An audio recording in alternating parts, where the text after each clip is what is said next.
दोस्तों, आज की इस वीडियो में हम बात करने वाले हैं कोहिनूर हीरे के बारे में। क्या सच में मनहूस है कोहिनूर हीरा?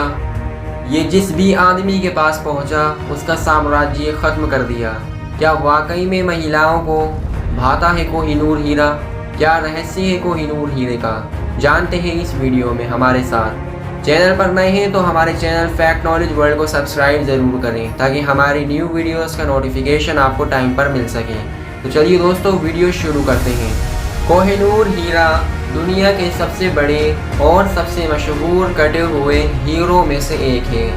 ये सन 1100 और सन 1300 के बीच दक्षिणी भारत में पाया गया था। हीरे का नाम फारसी है जिसका मतलब है रोशनी का पहाड़ और इसके हैरत अंगेज आकार के बारे में बताता है। कोहिनूर हीरा 186 कैरेट का है। अपने लंबे इतिहास में हीरे ने कई बार हाथ बदले हैं, लगभग हमेशा पुरुष शासकों के कब्जे में। कई बड़े रत्नों की तरह कोहिनूर ने रहस्यमयी पत्थर का खिताब हासिल कर लिया था। कहा जाता है कि सिर्फ एक महिला मालिक ही इसके श्राप से बच सकती है। पत्थर पर भारत और पाकिस्तान दोनों का दावा है, लेकिन फिलहाल कोहिनूर अपने वर्तमान मालिकों यानी ब्रिटिश शाही परिवार के लिए बना हुआ है। कोहिनूर का शुरुआती इतिहास हीरे के आंतरिक भाग जितना साफ होने से बहुत दूर है। 4वीं शताब्दी ईसा पूर्व के मेसोपोटामिया के संस्कृत ग्रंथों में भी हीरे के बारे में लिखा हुआ है, लेकिन इतिहासकार इस पर सहमत नहीं है। कोहिनूर के इतिहास की परेशानियों में से एक ये है कि इसे भारतीय उपमहाद्वीप की घटनाओं से जुड़े प्राचीन ग्रंथों में बताए गए किसी बड़े हीरे के रूप में पहचानना है। नज़रिया ये है कि पत्थर 1100 और सन 1300 के बीच दक्कन की गोलकुंडा खानों में पाया गया था। हालांकि लिखित अभिलेखों में इसकी पहली मौजूदगी मुगल साम्राज्य के संस्थापक और वंशज बाबर से संबंधित है। मंगोल सम्राट चंगेज़ खान हीरे का उल्लेख मुगल सम्राट के संस्मरणों में किया गया है, जिसे उन्होंने सन 1526 में लिखा था और इसे जंग की लूट में हासिल किया गया था। अपने लंबे इतिहास और शासकों के साथ कई बार सहना हुआ। बाबर ने पत्थर को पूरी दुनिया के खर्च का आधा बताया है। कहा जाता है कि बाबर एक और पत्थर के बारे में बात कर रहे थे और ये सच में उनके बेटे और उत्तराधिकारी था, जिसे पानीपत की पहली लड़ाई में जीत के बाद ग्वालियर के राजा से तोहफे के रूप में कोहिनूर मिला था। 1526 में घटनाओं के इन संस्करणों में जो भी सही है, मुगल शाही परिवार के पास अब हीरे का कब्जा था और उन्होंने अपने मयूर सिंहासन में स्थापित करके अपने दरबारियों को आकर्षित किया। एक तीसरा नज़रिया फिर से उसी परिणाम के साथ ये कि 17वीं शताब्दी के मध्य तक नहीं था कि मुगल सम्राटों ने कृष्णा नदी के कोल्लूर खानों में इसकी खोज के बाद पत्थर हासिल किया था। 18वीं शताब्दी तक हम पत्थर के इतिहास का पता लगाने के लिए मजबूत आधार पर थे। जब फारसी नेता नादिर शाह ने सन 1739 में दिल्ली पर हमला किया और उस पर कब्जा कर लिया, तो उन्होंने तत्कालीन मुगल बादशाह ने इसे अपनी पगड़ी में छुपाने की कोशिश की। इसके बावजूद नादिर शाह ने हीरा हासिल कर लिया।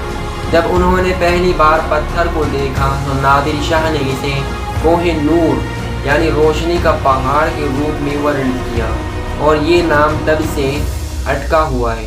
जब सन 1747 में नादिर शाह की मौत हुई तो कीमती पत्थर पर उनके सेनापति अहमद शाह ने दावा किया, जिन्होंने अफगानिस्तान में दुर्रानी राजवंश की नींव रखी। दुर्रानी ने सत्ता पर अपनी पकड़ खो दी और शाह शुजा को सन 1813 में भारत भागने के लिए मजबूर होना पड़ा, जब उन्होंने पंजाब के शासक महाराजा रणजीत सिंह को हीरा तोहफे के रूप में दिया।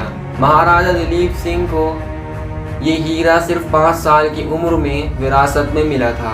लेकिन वह पंजाब और सिख साम्राज्य के आखिरी शासक थे, क्योंकि ब्रिटिश साम्राज्य का जाल उत्तरी भारत में फैला हुआ था।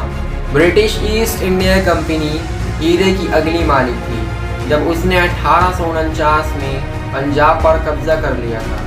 एंग्लो सिख युद्धों को खत्म करने वाली शांति ने निर्दिष्ट किया कि हीरा रानी विक्टोरिया को दिया जाना चाहिए। हीरे को तब HMS मेरिया पर मुंबई, तब बॉम्बे से पोर्ट्समाउथ, इंग्लैंड भेजा गया था। ये पत्थर पर्याप्त रूप से सुरक्षित पहुंच गया और जुलाई सन 1850 में लंदन में एक समारोह में रानी को तोहफे में दिया गया था।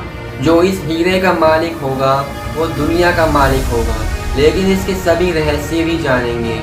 सिर्फ देवता या स्त्री ही इसे पहन सकते हैं। कोहिनूर की अपनी मातृभूमि में वापसी के लिए भारत सरकार की ओर से बार बार आह्वान किया गया है। इस तरह का पहला अनुरोध सन 1947 में आया था। हीरा ब्रिटिश शासन से देश की आज़ादी का प्रतीक बन गया था, जो उसी साल हासिल किया गया था। ईरान और अफगानिस्तान ने भी रत्न पर दावा किया है। कोहिनूर की उपमहाद्वीप में वापसी की मांग किसी भी तरह से कम नहीं हुई। सन 2015 में भारतीय इन्वेस्टर्स के एक समूह ने हीरा वापस करने के लिए एक कानूनी प्रक्रिया भी शुरू की।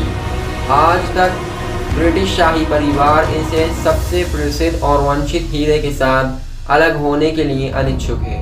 कोहिनूर का असली मालिक कौन है? कोहिनूर हीरा इंग्लैंड की एलिजाबेथ II के स्वामित्व में है। हीरा उनकी पूर्वज महारानी विक्टोरिया को दिया गया था। 1840 की शांति जिसने एंग्लो सिख युद्धों को खत्म कर दिया, हीरा महारानी विक्टोरिया को दिया गया था। कुछ देश अब स्वामित्व का दावा करते हैं, खासतौर से भारत, पाकिस्तान, अफगानिस्तान, ईरान, जिनके पास मध्य युग में हीरे का स्वामित्व था और जहां ये मूल रूप से दक्षिण भारत में पाया गया था। कोहिनूर की कीमत कितनी है? कोहिनूर हीरा 105.6 कैरेट का है, लेकिन इसकी सही कीमत का पता नहीं है। इसके ऐतिहासिक महत्व और कई देशों की इसे धारण करने की इच्छा के कारण ये सही मायने में कहा जा सकता है कोहिनूर हीरा अनमोल है। कोहिनूर हीरा आज कहाँ है? कोहिनूर हीरा आज महारानी एलिजाबेथ द क्वीन मदर के ताज के सामने स्थापित है, जो ब्रिटिश क्राउन ज्वेल्स का हिस्सा है।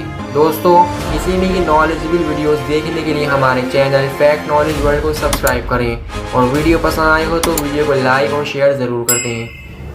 मिलते हैं एक और न्यू वीडियो में, तब तक के लिए बाय।